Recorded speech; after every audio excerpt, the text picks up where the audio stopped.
భవసంచిత పాపౌఘ విధ్వంసన విచక్షణం విఘ్నాంధకార భాస్వంతం విఘ్నరాజమహం భజే. యోంతః ప్రవిశ్య మమ వాచమిమాం ప్రసుప్తాం సంజీవయత్యఖిల శక్తిధరస్వధామ్నా అన్యాంశ్చ హస్తచరణశ్రవణత్వగాదీన్ ప్రాణాన్నమో భగవతే పురుషాయ తుభ్యం. హంసాయ దహరనిలయాయ నిరీక్షకాయ కృష్ణాయ మృష్టయశసే నిరుపద్రవాయ సత్సంగ్రహాయ భవపాంథనిజశ్రమాప్తౌ అంతే పరీక్షగతయే హరయే నమస్తే. ఓం నమో భగవతే తుభ్యం వాసుదేవాయ ధీమహి ప్రద్యుమ్నాయ అనిరుద్ధాయ నమః సంకర్షణాయ చ. శ్రీ గురుభ్యో నమః. ముందుగా అస్మద్ గురుదేవులు బ్రహ్మశ్రీ సామవేదం షణ్ముఖ శర్మ గారి పాదపద్మాలకి సవినయ నమస్సులు సమర్పణ చేసుకుంటూ, భగవద్భక్తులు భాగవతులైన మీ అందరికీ పారమహంస సంహిత, మోక్ష సంహిత అని ప్రసిద్ధికెక్కినటువంటి శ్రీమద్ భాగవతం కథాశ్రవణ యజ్ఞానికి ముందుగా స్వాగతం చెప్తున్నాను. భాగవతం భారతీయ ఆలోచన సంవిధానానికి దర్పణం లాంటిది.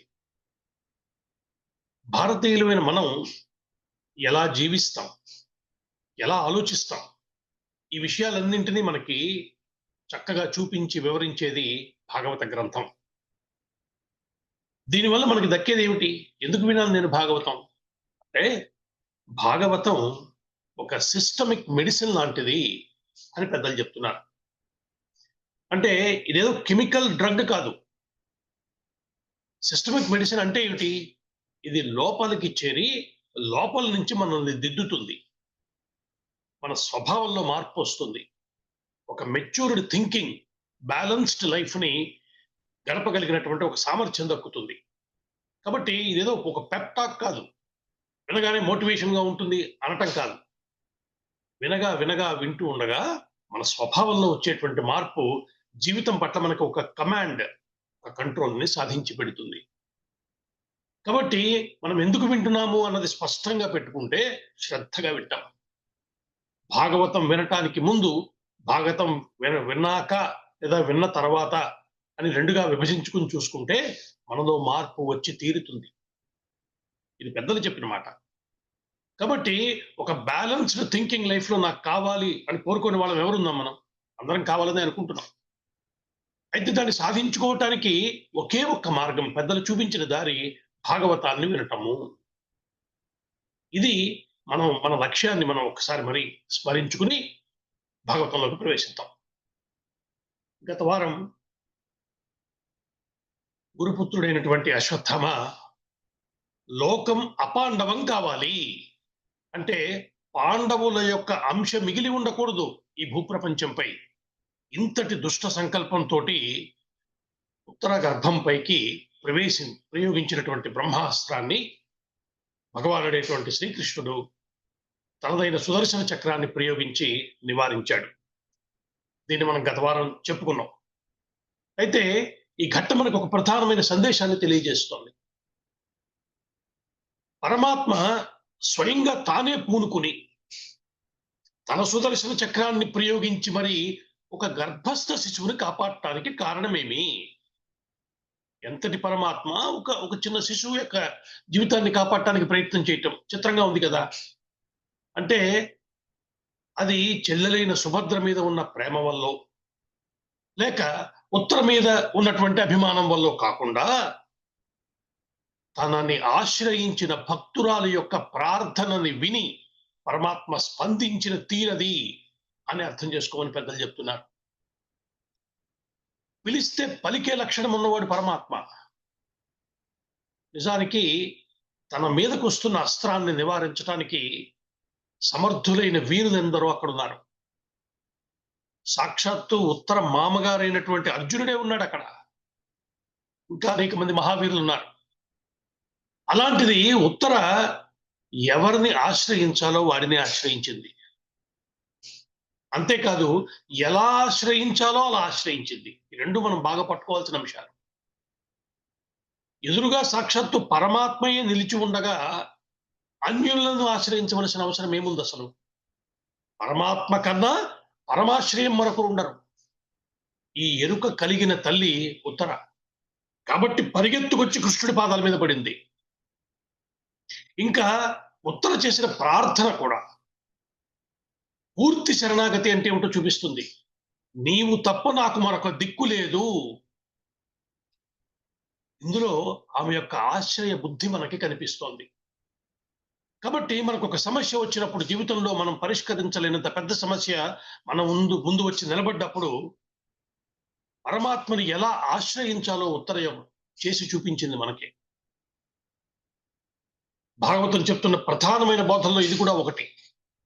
ఎందుకంటే భగవంతుడితోటి ఉన్న అనుబంధాన్ని పెంచేది భాగవతం. భగవంతుడితో ఉన్న అనుబంధాన్ని క్రమక్రమంగా తగ్గించుకుంటున్న జీవితాలు మనవి. కేవలం పూజలు లాంటి కొంత కర్మకాండకి పరిమితం అయిపోతున్న జీవితాల్లో భాగవత తత్వము, పరమాత్మ యొక్క తత్వము మనకు ఒక ఆశ్రయ బుద్ధిని నేర్పిస్తోంది. తర్వాత రాబోయే ఘట్టాల్లో కూడా నీవే తప్ప ఇతపరం బెరుగా అని ప్రార్థించినప్పుడు పరమాత్మ స్పందించడం మనం చూడబోతున్నాం. భాగవతం చెప్తున్న విషయం అదే. కాబట్టి ఆశ్రయించవలసిన వాడిని ఆశ్రయించవలసిన విధంగా ఆశ్రయిస్తే లక్షణ లభిస్తోంది. ఇది మనకి ఉత్తర చేసి చూపించింది. అలా ఉత్తర గర్భంలో ఉన్నటువంటి శిశువుని కాపాడిన తర్వాత కుంతీదేవి తన కొడుకుల 5గురితోటి, కోడలు ద్రౌపది తోటి కలిసి కృష్ణ పరమాత్మ దగ్గరికి వచ్చింది. ఒక అద్భుతమైనటువంటి స్తుతి చేస్తోంది ఆ తల్లి. నిజానికి భాగవత నిండా అనేక అద్భుతమైన స్తోత్ర రాశి ఉంటుంది. ఒకదాన్ని మించిన అద్భుతమైన భావ గంభీరమైనటువంటి స్తోత్రాలు విని అందులో విశేషంగా చెప్పబడుతున్న వాటిల్లో కుంతీదేవి చేసినటువంటి స్తోత్రం ఈ సందర్భంగా. వ్యాసుడు చాలా అద్భుతమైనటువంటి శ్లోకాలతో సంస్కృతంలో మనకు అందిస్తే పోతన గారు అంత చక్కటి తెలుగు పద్యాలు దాన్ని మనకు అందించారు. అయితే ముందుగా అసలు స్తోత్రం అంటే ఏమిటి ఒక్కసారి కొద్దిగా అర్థం చేసుకునే ప్రయత్నం చేద్దాం. మనకి అనేక స్తోత్రాలు ఉన్నాయి. మనకు కూడా చాలా స్తోత్రాలు మనందరికీ నోటికొచ్చు కూడా. శంకర్లు అందించిన స్తోత్ర రాశి అపారంగా ఉంది. కాబట్టి స్తోత్రాలు మనకి ఎన్ని రకాలుగా ఉంటాయంటే 2 రకాలుగా ఉంటాయని అర్థం చేసుకోవచ్చు. ఒకటి, మన కోరికలు తీర్చటం కోసం స్వామిని స్తోత్రం చేయటం. ఆ కోరికలు తీర్చు స్వామి అని అడగటం. అందులో ప్రధానంగా మనకి ఏమి కావాలో వాటిని ఇచ్చేవాడుగా పరమాత్మను స్తోత్రం చేయటం. ఇవి ఒక రకమైనటువంటి కేటగిరీ. వాటిని ఇమ్మని ఆయన్ని వేడుకోవటం. ఇంకా 2వ రక స్తోత్రాలు ఎలా ఉంటాయంటే పరమాత్మ యొక్క అసలు తత్వాన్ని, ఆ స్వరూపాన్ని పట్టించే విధంగా వాటిని వర్ణిస్తూ ఉంటాయి.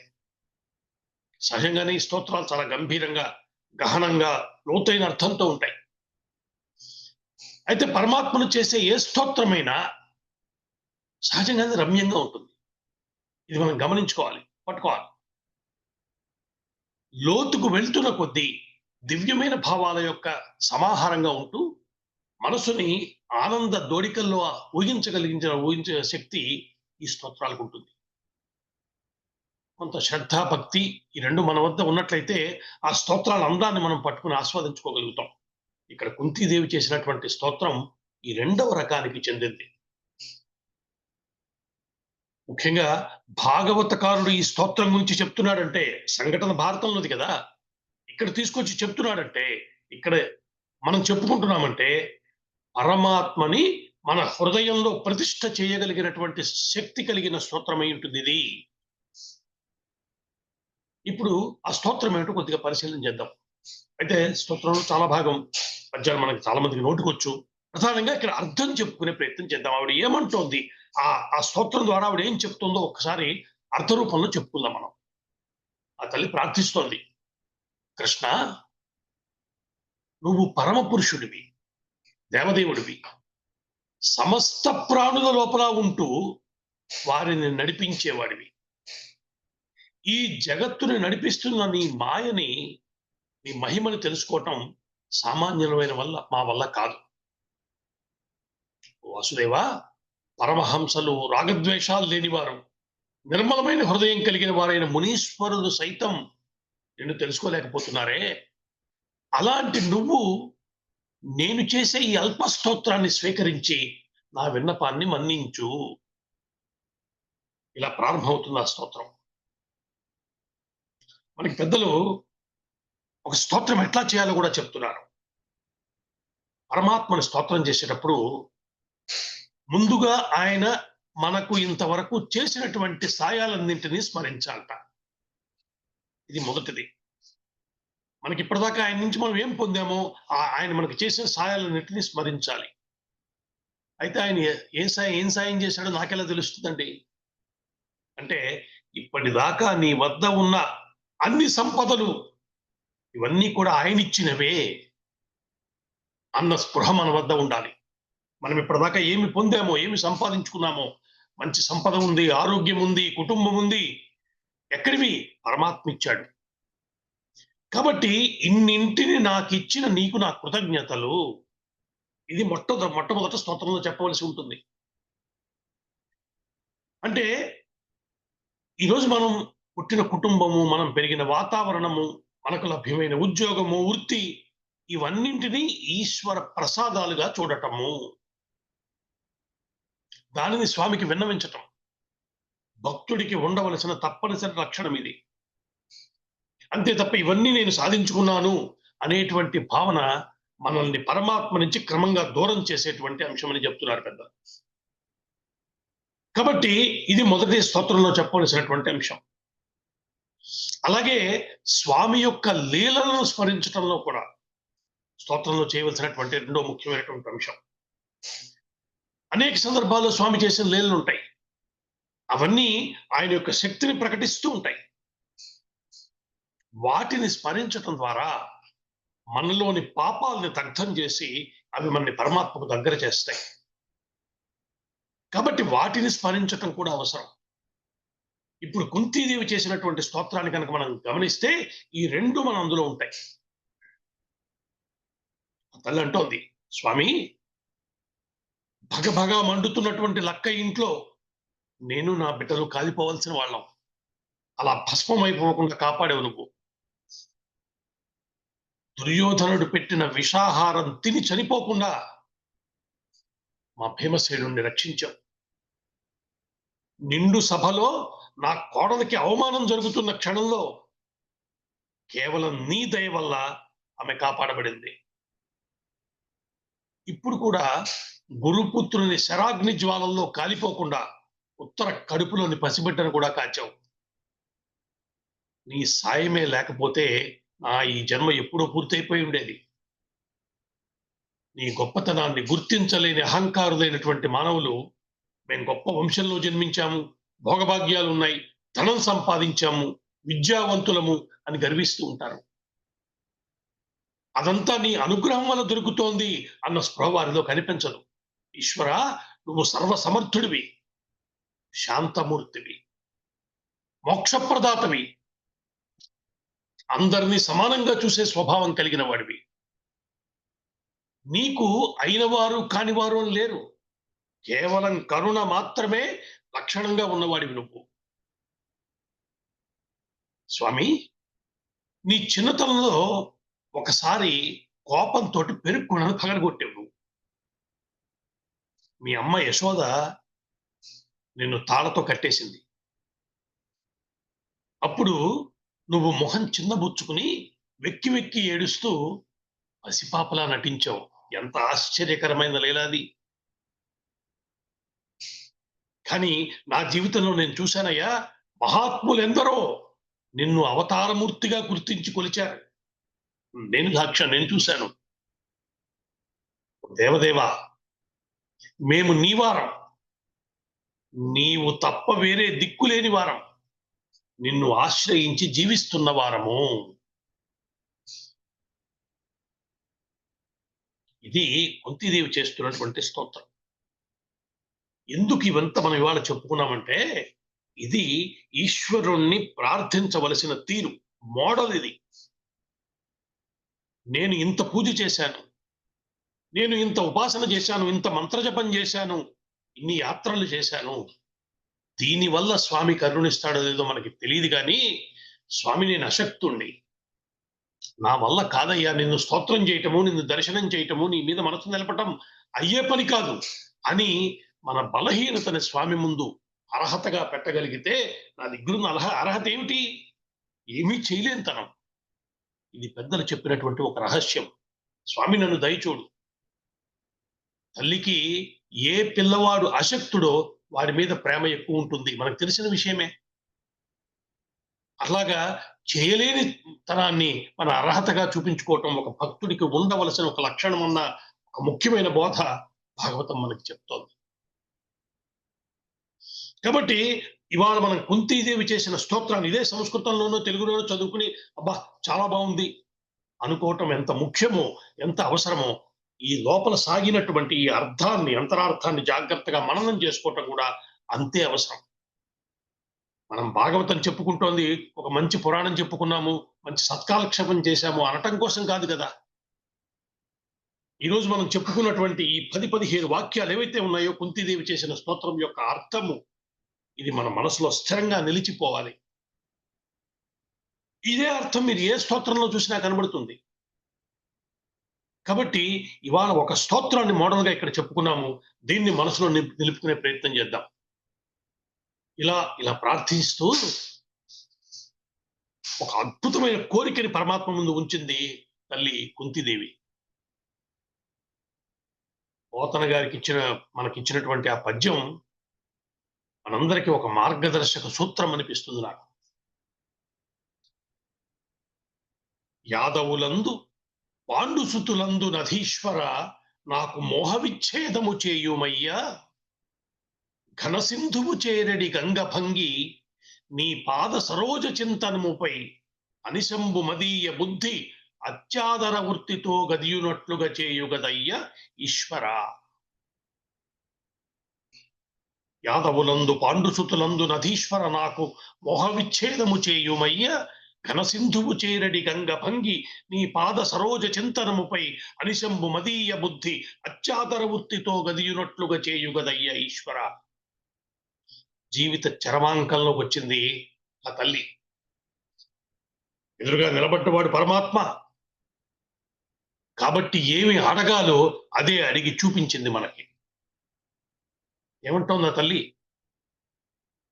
నేను నావారు అనుకుంటున్న యాదవుల మీద, పాండవుల మీద నాకున్న అనురాగ బంధాన్ని తెంపేసే స్వామి. మహాసముద్రంలో కలిసే గంగా ప్రవాహంలాగా ఆ బుద్ధి ఎప్పుడు నీ పాదాల ఎందే నిలిచి ఉండేలా వరమివ్వు. ఈ 2 విషయాల్ని అడిగింది తల్లి. ఎందుకంటే మనల్ని ఈ జన్మ పరంపరలో కట్టి పడేస్తున్నవి 2 విషయాలని పెద్దలు చెప్తున్నారు. రాగము, ద్వేషము. కొందరి పట్ల రాగము, కొందరి పట్ల ద్వేషము. నిజానికి ఇందులో కొంతవరకు ద్వేషభావాన్ని పక్కన పెట్టగలుగుతాం. మీరు జాగ్రత్తగా గమనించండి. ఒక వ్యక్తి మీద ద్వేషాన్ని తగ్గించుకుంటే కొంతవరకు తగ్గించుకోగలుగుతాం. కానీ రాగాన్ని వదులుకోవటం అంత సులభం కాదు. నా వారు అనుకున్న వారితో నాకున్న అటాచ్‌మెంట్ తగ్గించుకోవడం చాలా కష్టం. వీరు నా వారు అన్న భావనే మనల్ని మోహంలో పడేస్తోంది. కాబట్టి ఆ బంధం నుంచి నన్ను విడిపించు అన్ని పరమాత్మని కోరుకోవాలన్నది కుంతీదేవి మనకు చూపిస్తున్నటువంటి మాట. అది మనం చేసుకోలేము. స్వామి దయ వల్ల మనకు దక్కవలసింది. అది ఈ స్తోత్రంలో ఉన్నటువంటి ఒక ప్రత్యేకత. తల్లి మనకి ఒక సందర్భంలో చెప్తూ, ఈశ్వరా నాకెప్పుడు కష్టాలే ఇవ్వు అని అడిగిందట. అదేమిటండి, ఎవరన్నా కష్టాలొద్దు స్వామి అవి తీసేయి అని అడగవలసిన చోట కష్టాలే ఇవ్వు అని అడగటం ఏమిటి కుంతీదేవి అంటే, ఆవిడ చక్కటి లాజిక్ చెప్పింది. స్వామి, నేను సుఖాల్లో ఉన్నప్పుడు నిన్ను మర్చిపోయాను, నువ్వు గుర్తురాలా నాకు. నేను కష్టంలో ఉన్న కాలంలో నిన్నే స్మరించా, నువ్వు కాపాడావు. నాకు పైన లిస్ట్ చెప్పిందిగా, అన్ని కష్టాల నుంచి నన్ను కాపాడవు నువ్వు. ఆవిడ చెప్పిన లిస్టు ఆవిడికి తెలిస్తే మనల్ని ఎన్నింటి నుంచి కాపాడుతున్నాడో మనకు తెలుసా? కాబట్టి కష్టకాలంలో నువ్వున్నావు, నాకు కాపాడతావు. కానీ అప్పుడు నాకు దక్కుతున్న ఇంకో ప్రత్యేకమైన లాభం ఏంటంటే, నిన్నే స్మరణ చేస్తున్నాను, నిన్నే గుర్తు తెచ్చుకుంటున్నాను. నువ్వు నన్ను కాపాడుతున్నప్పుడు నన్ను కష్టం నన్నేం చేస్తుంది? కాబట్టి నాకెప్పుడు కష్టాలే ఇవ్వు. దీనిని వివేకం అంటారు. విజ్డమ్ ఇది. భగవంతుని మీద మనకున్న స్థిరమైనటువంటి భక్తిని చూపించేది. కాబట్టి అద్భుతమైనటువంటి ఒక మార్గదర్శనం చేస్తోంది. చేసి మనందరికీ నోటికొచ్చినటువంటి శ్లోకం, దాన్ని కూడా ఒక్కసారి స్మరిద్దాం. శ్రీకృష్ణ యదుభూషణ నరసఖ శృంగార రత్నాకర లోకద్రోహి నరేంద్ర వంశదహన లోకేశ్వర దేవతానీక బ్రాహ్మణ గోగణార్తిహరణ నిర్వాణ సంధాయక నీకు మృక్కెద ద్రుంపవే భవలతల్ విద్యానుకంపానిధి. ఇలాంటి పద్యం ఒకటి కనుక నోటికి వచ్చి ఉంటే, దీన్ని అనుకుంటున్నాం అనుకోండి, ఖాళీగా ఉన్నప్పుడల్లా స్మరిస్తున్నాం అనుకోండి, ఏమంటాం? ద్రుంపవే భవలతల్. ఈ ఈ నన్ను పట్టేసుకున్నాయ్యా, దేని పట్ల నాకు అటాచ్మెంట్ ఉండకూడదు, ఆ అటాచ్మెంట్స్ నన్ను పట్టేసుకుని ఏడిపిస్తున్నాయి, అవి తెలిసాయి అని స్వామిని అడుగుతాం. శ్రీకృష్ణ యదుకుల భూషణ, సజ్జులైన వారిని కాపాడే దయ స్వభావం కలిగిన వాడా, నాకు మోక్షాన్ని ప్రసాదించు అంటూ ఒక దివ్యమైనటువంటి శ్లోకంతో తన ప్రార్థనని పూర్తి చేసింది ఆ తల్లి. చిరునవ్వుతో వింటున్నాడు శ్రీకృష్ణ పరమాత్మ. మేనత్త చేసినటువంటి శ్లోకం, ఆ స్తోత్రం మొత్తాన్ని విన్నాడు, నవ్వాడు. చాలు, అదే అష్యూరెన్స్ వాళ్ళకి. తల్లి చెప్పింది, సంతానం యొక్క పద్ధతి కూడా అదే. అలా ఆశ్రయించి ఉన్నారు కాబట్టే వాళ్ళని అంతలా కాచుకున్నాడు పక్కన నిలబడి పరమాత్మ. కాబట్టి కుంతీదేవి చేసినటువంటి ప్రార్థనని గైకొన్న కృష్ణ పరమాత్మ అక్కడి నుంచి ద్వారకా నగరానికి వెళ్ళటానికి ఇంక సంసిద్ధుడు. చాలా కాలమైంది వచ్చి, ఇంత యుద్ధము ఇంత వ్యవహారం చేశాడు ఇక్కడ, కాబట్టి ఇంక ద్వారకా నగరానికి వెడతానన్నాడు. ధర్మరాజు ఒప్పుకోలేదు.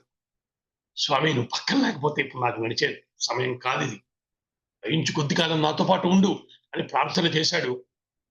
అంగీకరించాడు కృష్ణ పరమాత్మ. అలాంటి ఒక సపోర్ట్ పక్కన ఉంటే ఎంత బాగుంటుంది జీవితం. మహాభారతం చెప్తున్న రమ్యమైన అంశం అది.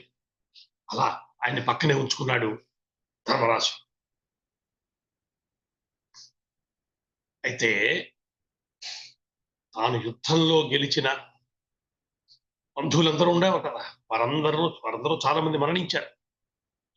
వారి మరణానికి తానే కారకుడిని అన్న ఒక ఆలోచన ధర్మరాజును తీవ్రంగా వేధిస్తోంది. మనసుకి ఊరట లభించటం లేదు. పెద్దలందరూ వచ్చారు, కుశమన వాక్యాలు చెప్పారు, కానీ శాంతి చిక్కలేదు. ఈ స్థితిలో ఉన్న ధర్మరాజు ఒకసారి అక్కడ అంపశయ్య మీద తుది దశలో ఉన్నటువంటి భీష్ముడు, ఆయన పడుకుని ఉన్నాడు, ఆయన దగ్గరికి వెళ్ళాడు. మహాభారతంలో చిన్న చిన్న తేడాలతోటి ఈ ఘట్టం కనిపిస్తుంది అక్కడ.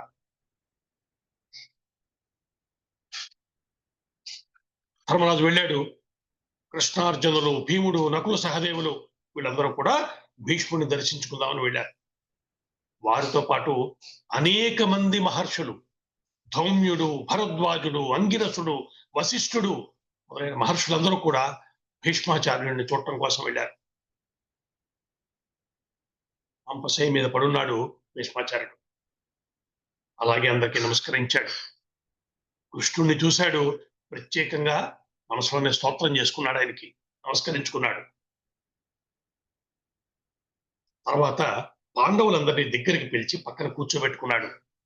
ఎంత రమ్యమైన విషయమో చూడండి. తనే వారితో యుద్ధం చేశాడు, ఇవాళ వాళ్ళ దగ్గరికి వచ్చారు, వాళ్ళ పక్కన కూర్చోబెట్టుకున్నాడు. ఏం చెప్పాలో ఎలా చెప్పాలో చూడండి, ఎంత అందంగా చెప్తున్నాడు. నాయనలారా, సాక్షాత్తు పరమాత్మ అయిన కృష్ణుడు, వేదవేత్తలైనటువంటి బ్రాహ్మణులు, ఋషులు మీ పట్ల ఎంతటి ఆదరభావంతో ఉన్నారో మా అందరికీ తెలుసు. ధర్మాన్ని ఆశ్రయించి జీవించిన మీరు ఇన్ని కష్టాల పాలయ్యారంటే ఇంతకన్నా చిత్రమేముంటుంది? మీ అమ్మ కుంతీదేవి ఎన్ని కష్టాలు పడింది. పాపం ఎలాంటి సుఖమన్నది ఎరుగని జీవితం ఆవిడది. భర్త అయిన పాండురాజు మునిశాపం వల్ల మృతి చెందినప్పుడు పసికందులైన మిమ్మల్ని అరచేతుల్లో పెట్టుకుని పెంచి పెద్ద చేసి ఇంత వారం చేసింది. అంటూ ఇక్కడ భీష్ముడు చెప్పిన మాటల్ని పోతన గారు మనకు ఒక అద్భుతమైన పద్యంలో అందించారు. భాగవతం చెప్పుకోవటం అంటే పోతన గారి పద్యాలు చెప్పుకోవటమేగా, మన జీవితానికి సంబంధించిన ఒక ముఖ్యమైన అంశం కూడా అందులో కనబడుతోంది. బోధ ఉంది, జాగ్రత్తగా విందాం. రాజట ధర్మజుండు సురరాజ సుతుందట ధన్వి శత్రవోద్వేజకమైన గాంధీవము విల్లువట సర్వభద్ర సంయోజకుడైన చక్రియం సారథియట ఉగ్ర గదాధరుండు భీముడు అయ్యాజికి తోడు వచ్చునట వీరికి ఆపద కలుగుట ఏమి చిత్రమో. ఏమంటున్నాడు? ఎంతటి సామర్థ్యం కలిగిన వారయ్యా పాండవులు. రాజట ధర్మజుండు, ధర్మరాజు సాక్షాత్తు రాజు, ఎంతటి శక్తిమంతుడు. సురరాజసుటుందట ధన్వి, అర్జునుడేం సామాన్యుడా, ఇంద్రుడి కొడుకు. చేతిలో ఏముంది? శాస్త్రవోద్వేజకమైన గాంధీవము విల్లు అట. అది చేతిలో పట్టు కనిపించాడంటే శత్రువుల గుండెలు దడదలాడిపోతాయి. అటువంటి గాంధీవం పట్టుకునేవాడు చక్రి. ఇంకా పక్కన ఎవరున్నారు? సర్వభద్ర సంయోజకుడైన చక్రియు సారథి అట. ఆయన సర్వభద్ర సంయోజకుడు, సమస్తమైన శుభాలని ప్లాన్ చేసి పెట్టగలిగిన వాడు ఆయన. అటువంటి వాడు సారథిగా ఉన్నాడు. ఉగ్ర గదాధరుండు భీముడు అయ్యాజికి తోడు వచ్చునట. ఓ పక్కన కృష్ణార్జునుడు ఉంటే మరో పక్కన భీముడు సామాన్యుడా, ఉగ్ర గదాధరుండు. ఇలా ఉంటే వారికే కష్టాలు వచ్చే, వీరికి ఆపద కలుగుట ఏమి చిత్రమో. సమస్తమైన యుద్ధ విద్యల్లో ఆరితేరిన మహావీరులు, అటువంటి వారికే కష్టం కలిగిందంటే కాలం ఎంత చిత్రమైనది. అంటే మానవ జీవితంలో మనకి ఎన్ని తెలివితేటలున్నా, ఎంత సామర్థ్యం ఉన్నా, కష్టకాలం వచ్చినప్పుడు ఇవన్నీ పనికిరాని విషయాలే అవుతున్నాయి. ఇప్పుడు కూడా మనం చూసేటువంటి అవకాశం ఉంది కదా. ఈశ్వరుండు విష్ణుడేవేళ నెవ్వని ఏమిసేయు పురుషుడేమి ఎరుగు అతని మాయలకు మహాత్ములు విద్వాంసులు అడగి మెలగుచుందురు అందులగుచు అని తర్వాత పద్యం చెప్పాడు. లోకేశ్వరుడైనటువంటి శ్రీమన్నారాయణుడు ఎప్పుడు ఎవరికి ఏం చేస్తాడో ఎవరు చెప్పగలరయ్యా? ఆ మహానుభావుని మాయలకు పెద్ద పెద్ద విద్వాంసులు చేతం అణిగి మణిగి ఉంటున్నారు. కాబట్టి జరిగినదేదైనా అది దైవ సంకల్పం అనుకుని విచారించటం తగదు. ధర్మరాజుకు చెప్తున్నాడు, సత్పురుషుల్ని తన భక్తుల్ని కాపాడటం కోసం ఆ శ్రీహరి వాసుదేవుని రూపంలో యదుకులంలో జన్మించాడు.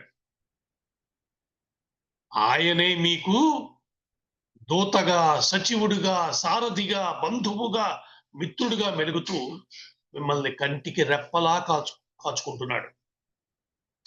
భీష్ముడు చెప్తున్నాడు ఇవన్నీ. అటువంటి వాసుదేవుని యొక్క నిజ తత్వాన్ని తెలుసుకుని ఆయన్ని శరణువేడానయ్యా నేను. అలా నేను శరణు వేడాను కాబట్టి నేను శరీరం చాలించే ఈ సమయంలో నా ఎదురుగా నిలబడి నా కన్నుల ముందు ప్రత్యక్షంగా కనిపిస్తున్నాడు ఆయన అని కృష్ణుడికి నమస్కరించాడు భీష్ముడు. భారతంలో విశేషంగా కనబడుతుంది. శ్రీకృష్ణుని ఆదేశానుసారం అప్పుడు భీష్ముడు ధర్మరాజును ఉద్దేశించి మానవ జాతికి అత్యంత ఆవశ్యకాలైనటువంటి సామాన్య ధర్మాలు, వర్ణాశ్రమ ధర్మాలు, దాన ధర్మాలు, రాజధర్మాలు, స్త్రీ ధర్మాలు, ఇలా మానవ జాతికి అవసరమైన అన్ని ధర్మాలను వివరంగా బోధిస్తాడు భీష్ముడు. అక్కడ మహాభారతంలో ఈ ఘట్టం మనకి జీవితానికి సంబంధించి అన్ని ధర్మ సూక్ష్మాలను వివరంగా చెప్తుంది. అక్కడంత వివరంగా చెప్పిన దాన్ని భాగవతకారుడు ఇక్కడ ఆ ధర్మాలను భీష్మ పితామహుడు ధర్మరాజుకు వివరించాడు అని మాత్రమే చెప్పాడు. కాబట్టి ఇక్కడ చెప్పదలుచుకున్నటువంటి అంశము వేరే. భీష్ముడి యొక్క జీవితమే మనందరికీ ఒక గొప్ప ఉదాహరణ. అనుకోని మలుపులు తిరిగినటువంటి జీవితం. ఊహకు కూడా అందదు. మనం రామచంద్రమూర్తి తెల్లారితే పట్టాభిషేకం అంటే ఈ రోజు రాత్రి ఆయన పిలిచి రేపు పొద్దునకి పట్టాభిషేకం లేదు, అడవులకు వెళ్ళారని చెప్పారు. ఎంత కష్టం అంటాం కదా. భీష్ముడి కష్టం ఏమన్నా తక్కువ? తండ్రి ఎవరో స్త్రీని ప్రేమించాడు, నాకు ఆవిడ కావాలన్నాడు. తండ్రి కోసమని వెళ్తే ఆ పిల్ల తండ్రి కండిషన్ పెట్టాడు, దానివల్ల నేను జీవితంలో పెళ్లి చేసుకోనని చెప్పాడు, బ్రహ్మచారిగా ఉండిపోతానన్నాడు. ఎంత కఠోరమైన ప్రతిజ్ఞ అది, భీష్మ ప్రతిజ్ఞ అంటున్నాం కదా. మనవల పెళ్లి కోసమని స్వయంవరానికి రాజధర్మమైనటువంటి వారిని తీసుకుని వచ్చినప్పుడు వాళ్ళ వల్ల శాపం పొందాడు. భీష్ముడి జీవితాన్ని పరిశీలిస్తే ఎన్ని కష్టాలు పడ్డాడో, కానీ ఎప్పుడు ధర్మం వైపే ఉన్నాడు. అందుకే భీష్ముడు యొక్క జీవితాన్ని స్మరించడం కూడా చిన్న విషయం ఏం కాదండి, గొప్ప లాభం దక్కేటువంటి అంశం.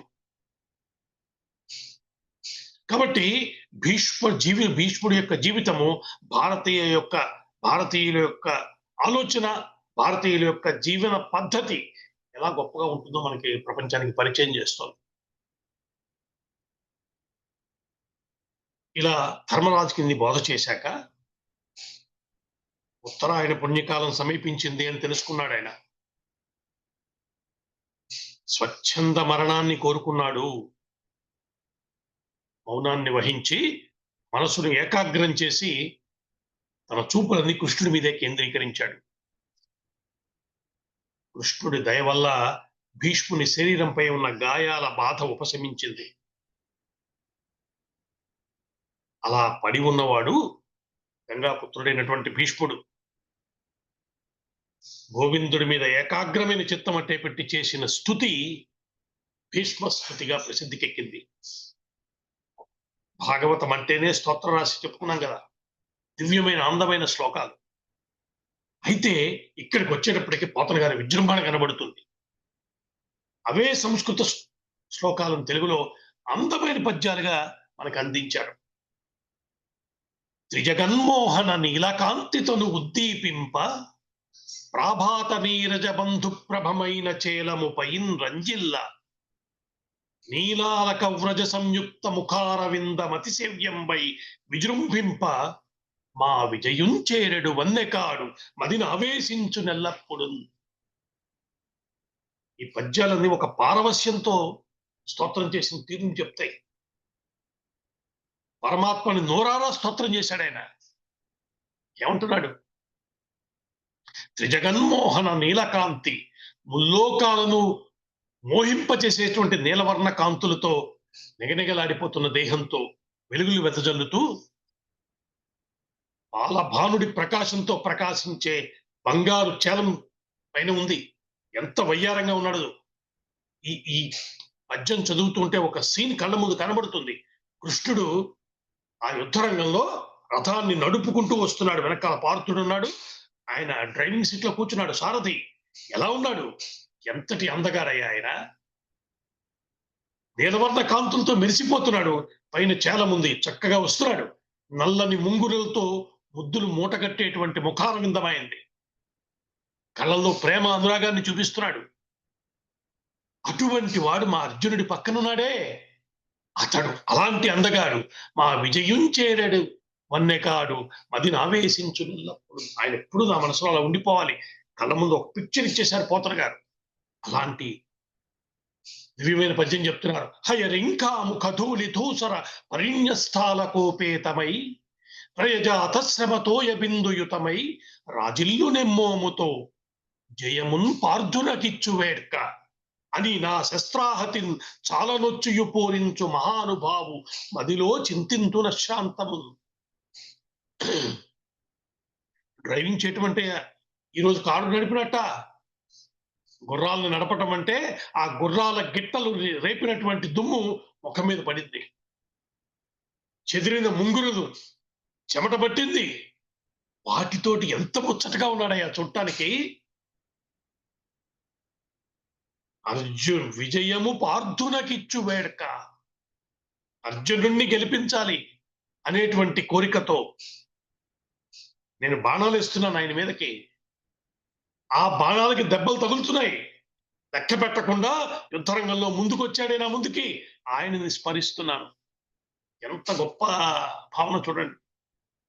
భీష్ముడు కృష్ణుడు పరమాత్మ అన్న ఎరుకతో ఉన్నాడు, మనకు తెలుస్తోంది కదా. ఆ పరమాత్మ తనకి శత్రుపక్షంలో ఉన్నాడు. ఇటుపక్క ఉండి యుద్ధం చేయవలసిన ధర్మం తనది. ఎవరితో పోరాడుతున్నాడు? సాక్షాత్తు పరమాత్మతోటి. ఏ మాయ లేదు, ఆ ఎరుకతోనే యుద్ధం చేశాడు. ఏమన్నాడు? ఎవరైతే ఆయుధం పట్టనన్నాడో ఆయన చేత ఆయుధం పట్టిస్తాడని ప్రతిజ్ఞ చేశాడు. తన ధర్మాన్ని అనుసరించి వీరుడిగా ఆ శపథం చేశాడు. అలాగే యుద్ధం చేశాడు కృష్ణ పరమాత్మతోటి. ఏమీ వెనక్కి తగ్గల, బాణాలు వేశాడు. చెప్తున్నాడుగా, నేను వేసిన బాణాలకి దెబ్బలు తగులుతుంటే అలాగే ముందుకు వస్తున్నాడు. ఎంత ముచ్చటైన రూపమయ్యా కృష్ణుడిది, ఎంత బాగున్నాడు. ఆయన నా ముందుకు వస్తున్నాడు. ఇక్కడ విజయము పార్థునకిచ్చు వేడుక. పరమాత్మకు ఆ సరదా ఉంది. నేను చేశాను అన్నవాడిని అవును నువ్వే చేశావు అనిపించేలా మన అకౌంట్లో వేస్తున్నాడు విజయాలన్నీ. చేస్తున్నవాడు తాను, కానీ ఒక మోహంలో పడేస్తున్నాడు మనని. దానిని గుర్తించగలిగిన వాడు ఈశ్వర శరణాగతిని చేయగలుగుతాడు, ఈశ్వరుడికి దగ్గరవుతాడు. విజయం సాధించుకున్నాడా విజయుడు? ఆయనిస్తే వచ్చింది. ఈ విషయం అర్జునుడే చెప్పాడు. కాబట్టి పరమాత్మని ఎంత అందంగా ఆశ్రయించాలో మనకి భీష్ముడు ఇక్కడ బోధ చేస్తున్నాడు. అలా వస్తున్నాడు ఆ రథంలో స్వామి.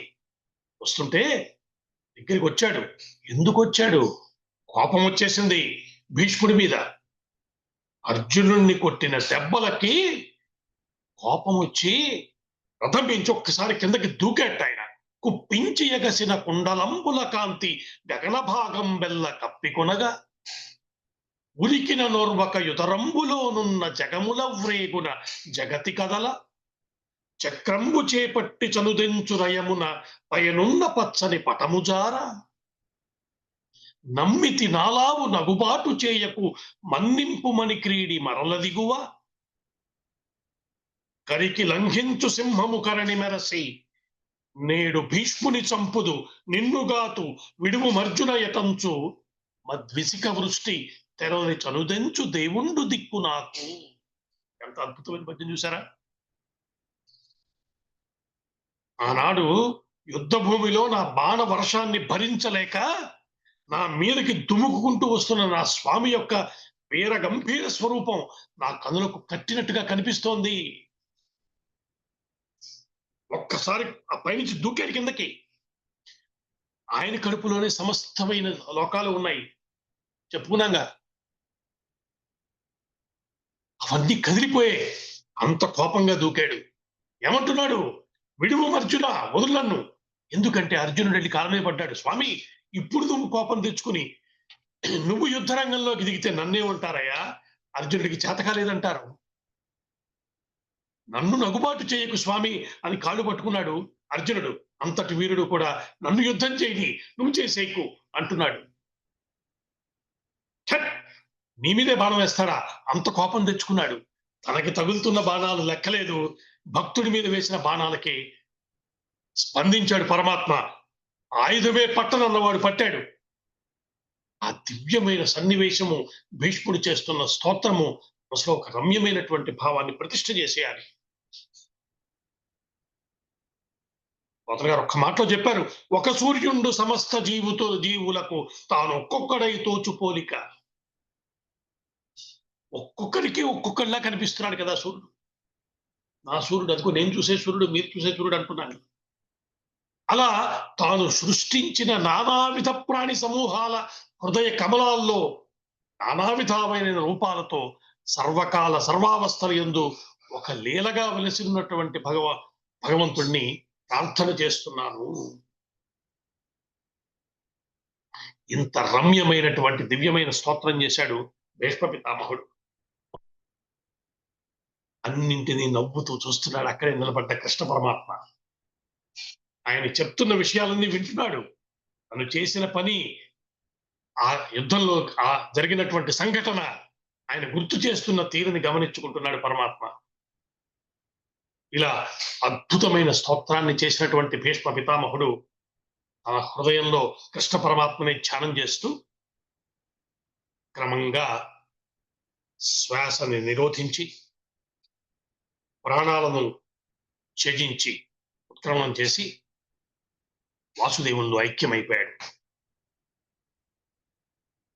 అక్కడ ఉన్నటువంటి వారందరూ మౌనంగా చూస్తూ ఉండగా దేవలోకంలో మానవలోకంలో దుందుబులు మోగాయని చెప్పారు. పులవర్షం కురిసింది.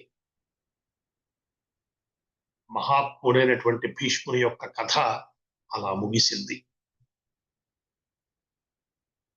ఈ ఘట్టం విన్నవారికి ధర్మనిష్ట కలిగి దీర్ఘాయువు కలుగుతుంది అని పెద్దలు చెప్తున్నారు. ధర్మో రక్షతి రక్షిత. చాలాసార్లు విన్నాం మనం. ధర్మాన్ని రక్షించాలన్న బుద్ధి మనసులో ఉండాలి. రక్షించటం అంటే ధర్మాన్ని అనుష్ఠించటం, చేయటం, ధర్మంగా జీవించటం. ముందే చెప్పుకున్నాం మనం, ధర్మంగా జీవించాలన్న కోరిక మనలో ఉండాలి. అది భీష్ముడి యొక్క జీవితము ఒక అద్భుతమైనటువంటి మెసేజ్ మనకి. ఎలా కండక్ట్ చేసుకోవాలో లైఫ్ ని, ఎంత డిగ్నిఫైడ్ గా, ఎంత బ్యాలెన్స్డ్ గా నిర్వహించుకోవాలో చూపించాడు ఆయన. ఒక్క భీష్ముడి యొక్క జీవితాన్ని స్టడీ చేస్తే, పెద్దలు చెప్పినటువంటి విషయాలను వింటే జీవితం మీద అద్భుతమైన ప్రభావం చూపిస్తుంది. అంతటి మహాత్ముడు భీష్మ పితామహుడు. ఆయన కథ పూర్తయిపోయింది. అందరూ నమస్కరించారు. తర్వాత చేయవలసినటువంటి ఉత్తర క్రియలు చేసి తిరిగి వచ్చారు.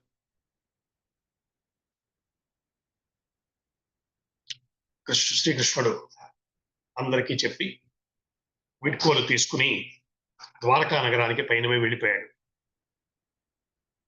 ఆ తరువాత ధర్మరాజు భీష్మ పితామహుడు చేసిన ఉపదేశాలు ఉన్నాయి కదా, శ్రీకృష్ణుని ప్రబోధము, వీటితోటి తన మనస్సులో ఉన్న సందేహాలన్నింటినీ పక్కన పెట్టి స్థిర చిత్తంతో చతుస్సముద్ర ముద్రితమైనటువంటి మహీమండలాన్ని తమ్ములతో కలిసి పరిపాలించసాగాడు అని చెప్తున్నాడు సూత పౌరాణికుడు.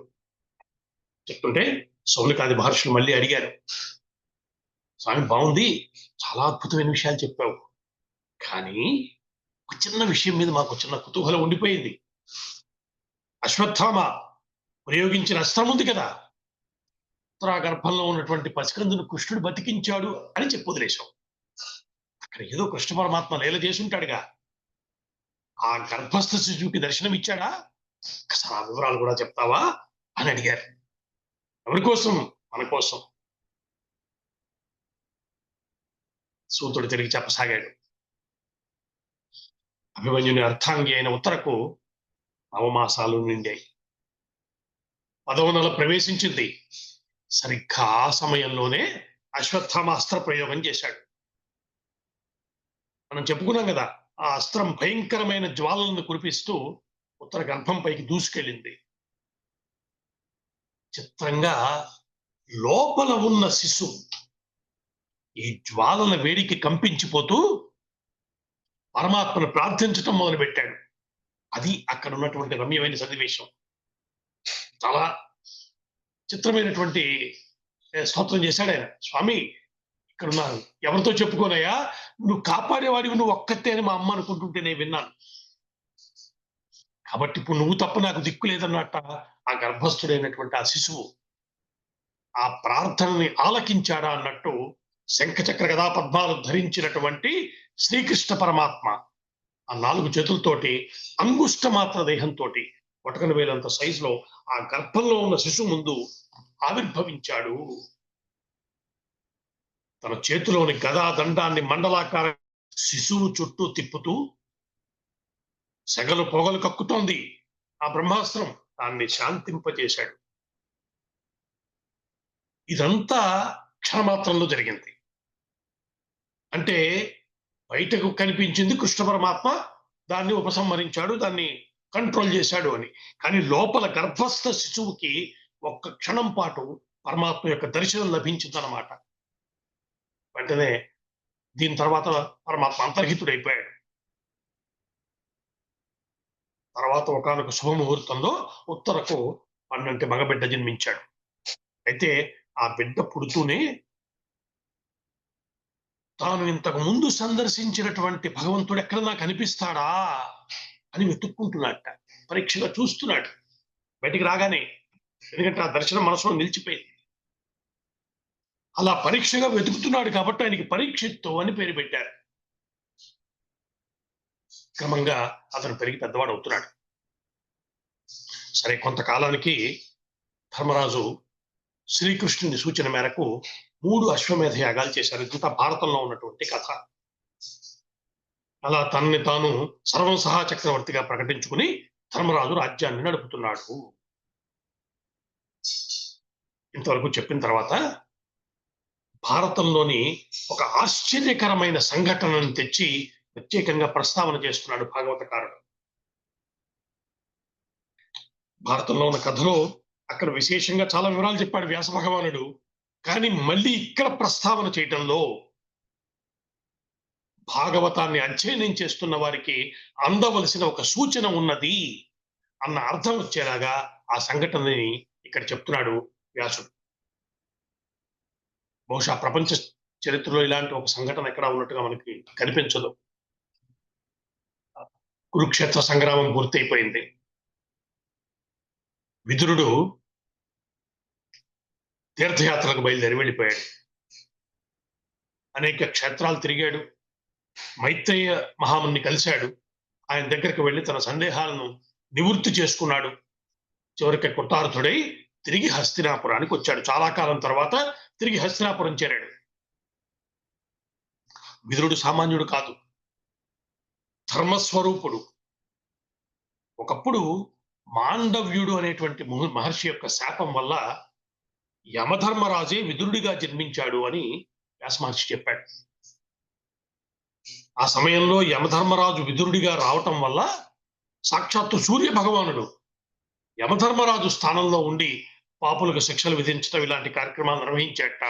ఆ విషయాన్ని మనకి వ్యాసుడు చెప్తాడు.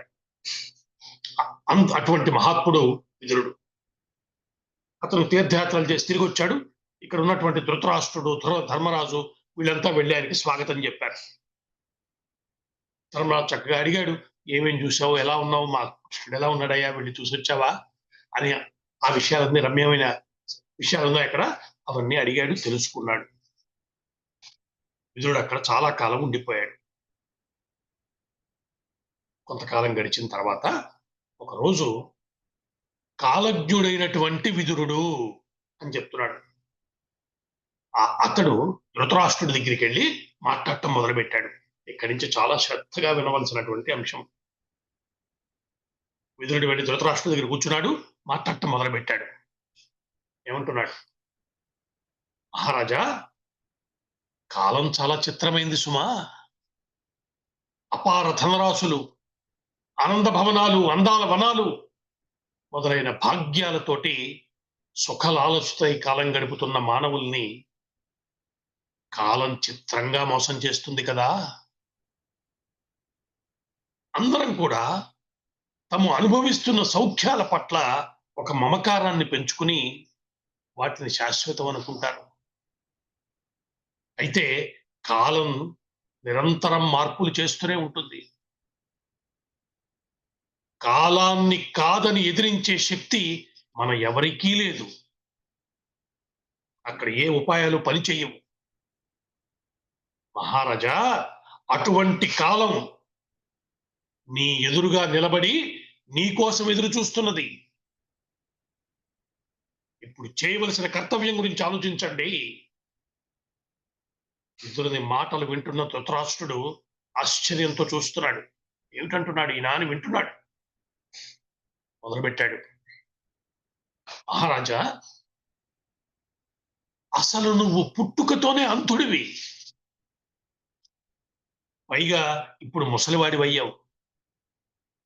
మహారాజ వైభవాలన్నీ అంతరించిపోయాయి. అధికారం కూడా పోయింది. భరించరాని వార్ధక్యం మీద పడింది.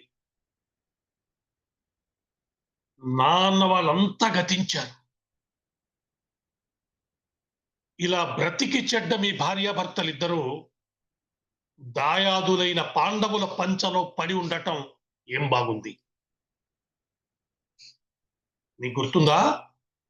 మీరు పాండవులకు చేసిన అన్యాయాలన్నీ ఇన్ని కాదు. స్పష్టంగా చెప్తున్నాడు విదురుడు. వాళ్ళింటికి నిప్పు పెట్టారు. పాండవ పత్నిని నిండు సభలో అవమానించారు. ఆ అమాయకులకు అన్యాయం చేసి అన్యాలకు వెళ్ళగొట్టారు. ఇంత చేసి ఈరోజు వారి దగ్గరుండి, వారి అండలో ఉండి, వారు పెట్టిన తిండి తిని ప్రాణాలు నిలుపుకుంటున్నారు మీ ఇద్దరు. ఆనాడు బిడ్డలకు బుద్ధి చెప్పలేని గుడ్డివాడు ఈనాడు సిగ్గు లేకుండా మా ఇంటి మీద పడ్డాడు. ఈ కళ్ళు లేని కబోదికి ఇంత పెండం వండి పట్టుకెళ్ళి పడేయండి అని భీముడు అంటున్నాడు. ఆ పలుకులు మీ చెవిన పట్టం లేదా? ఇలాంటి దిక్కుమాలిన తిండి తింటూ ఎలా ఉంటున్నావు మహారాజా? ఒక్కసారి ఆలోచించు. ఇక ఈ జన్మలో కన్న కొడుకుల ముఖాలు కనలేవు. వెనుకొట్టి దర్పంతో మనలేవు. మనుమల ముద్దు పలుకులు వినలేవు. ఎవరికి ఒక్క రూపాయి దానం ఇవ్వలేవు. ఎందుకయ్యా ఈ బతుకు? ఈ దేహం నిత్యం కాదన్న సత్యాన్ని తెలుసుకుని, ఈ దేహం మీద వ్యామోహాన్ని తెంచుకుని యోగ్యమైన వైరాగ్య మార్గంలో వెళ్ళటం ఇప్పుడు నీ కర్తవ్యం. ఆలోచించు అంటూ విదురుడు ధృతరాష్ట్రుడికి ఉపదేశం చేశాడు. ఎంత చిత్రమైన సన్నివేశం ఇది! ఇటువంటి ఒక సంఘటన మొదటిసారి విన్నవారు ఆశ్చర్యపోతారు. విదురుడు ఇలా మాట్లాడాడు, ఇంత కఠినంగా కటువుగా మాట్లాడాడు. వింటే మనకే మనసు కదిలిపోతుంది. ఇలాంటి మాటలు చెప్పాడు. ఈ మాటలు విన్నటువంటి ధృతరాష్ట్రుడికి ముఖం వాడిపోయింది. ఈ మాటలన్నీ సత్యాలే అన్నది కాదనలేని నిజం. కానీ ఈ ఆలోచన ఏదో తనకే రావాల్సింది. విదురుడు చెప్పేదాకా గమనించుకోలేకపోయాను అన్న బాధ గుండెని పిండేస్తోంది. ఒక్కసారిగా విరక్తి భావం నిలువెల్లా ఆవహించింది. ఛీ, ఏం జీవితం అనుకున్నాడు. వైరాగ్య భావంతో ఉన్నవాడు ఉన్నట్టుగా బయలుదేరిపోయాడు. పక్కనే ఉన్న అతని భార్య గాంధారీదేవి, ఆమె సామాన్యురాలు కాదు, మహాపతివ్రత. ఆమె కూడా భర్తతో బయలుదేరిపోయింది. ఈ సంఘటన భాగవతం మనకు చేస్తున్న ఒక అద్భుతమైన బోధ. కేవలం భారతీయులకు మాత్రమే లభించేటువంటి బోధ. జీవితంతో మమేకమైపోయి మమకారాలు పెంచుకుని ఇదే శాశ్వతం అనుకునేటువంటి మనందరికీ కొంత వైరాగ్యాన్ని మనసులో ఉంచుకుని జీవితాన్ని గడపటం అన్న మార్గాన్ని భాగవతం మనకి ఉపదేశిస్తోంది. ఏది శాశ్వతం కాదన్న ఎరుక ఉన్నంత కాలమే సరి అయిన మార్గంలో జీవితం కొనసాగుతుంది. వినటానికి ఎంతో కటువుగా అనిపించినా విదురుడు చెప్పినవన్నీ సత్యాలే కదా. అందుకే మారు మాట్లాడకుండా ధృతరాష్ట్రుడు బయలుదేరి వనవాసానికి వెళ్ళిపోయాడు. అతని వెంట గాంధారి, వాళ్లతో పాటు విదురుడు కూడా. వాళ్ళకి చెప్పి వాళ్ళని పంపించి తాను అక్కడ చుకపళ్ళ వాళ్ళతో పాటు తాను కూడా వెళ్ళిపోయాడు అరణ్యాలకి విదురుడు. మర్నాడు ధర్మరాజు ఉదయమే సంధ్యావందనాలు పూర్తి చేసుకున్నాడు. ప్రతిరోజు ఆయనకున్న ఒక మంచి అలవాటు ఏంటంటే పెద్దల దగ్గరికి వెళ్ళి నమస్కారం పెట్టి ఆశీస్సులు తీసుకునేవాడు. మా ఉదయం చేయవలసిన కార్యక్రమాలు పూర్తయ్యాక సంధ్యావందనాలు పూర్తి చేసుకుని పెద్దలకు నమస్కరించే నిమిత్తం పెద్ద తండ్రి గారి భవనానికి వచ్చాడు. ధృతరాష్ట్రుండే భవనానికి వచ్చాడు ధర్మరాజు. అక్కడ విదురుడు గాని గాంధారి ధృతరాష్ట్రులు గాని కనిపించలా. అంతటా వెతికి చూశాడు. ఇక్కడున్నారేమో, అక్కడున్నారేమో వెళ్తా అనుకున్నాడు, చూశాడు. ఎక్కడా వారి జాడలేదు. అప్పుడు అక్కడ ఉన్న సంజయుడిని పిలిచి అడిగాడు, సంజయ, పెద్దవారైన నా తల్లిదండ్రులు ఇద్దరు కనిపించటం లేదు. తల్లిదండ్రులనే అనేవాడు. మా పెనతండ్రి గారైన విదురుడు మాకు ప్రాణంతో సమానమయ్యా, సౌజన్యమూర్తి. ఈ ముగ్గురు ఏమైపోయారు? ఎక్కడికి వెళ్ళారు? మమ్మల్ని వదిలిపెట్టి వెళ్ళటంలో వాళ్ళ ఉద్దేశం ఏమిటి? ధర్మరాజు అంటాడు, మా పెదనాన్నగారు చాలా అమాయకుడు, కరుణార్ద్ర హృదయుడు. మా తండ్రి అయిన పాండురాజు చనిపోయిన తర్వాత మమ్మల్ని ఎంతో ప్రేమతో పెంచి పెద్ద చేశాడు. ఇతని గురించి ఇందాక విదురుడు చెప్పాడుగా, నువ్వు చేసిన పనులన్నీ ఎలాంటివో. విదురుడు చెప్పాక ధర్మరాజు మనస్సులో ధృతరాష్ట్రుడి పట్ల ఉన్న భావం ఇది. అందుకని ఆయన ధర్మరాజు అయ్యాడు. పక్కన కృష్ణుడుండి వ్యవహారం నడిపించాడంటే కారణం ఇదిగో ఈ స్వభావం. ధర్మరాజు అంటాడు, అలాంటి వాడు ఈ రోజు మమ్మల్ని వదిలిపెట్టి వెళ్ళటం నాకు తీరం దుఃఖంగా కలిగిస్తోందయ్యా అని చెప్పాడు.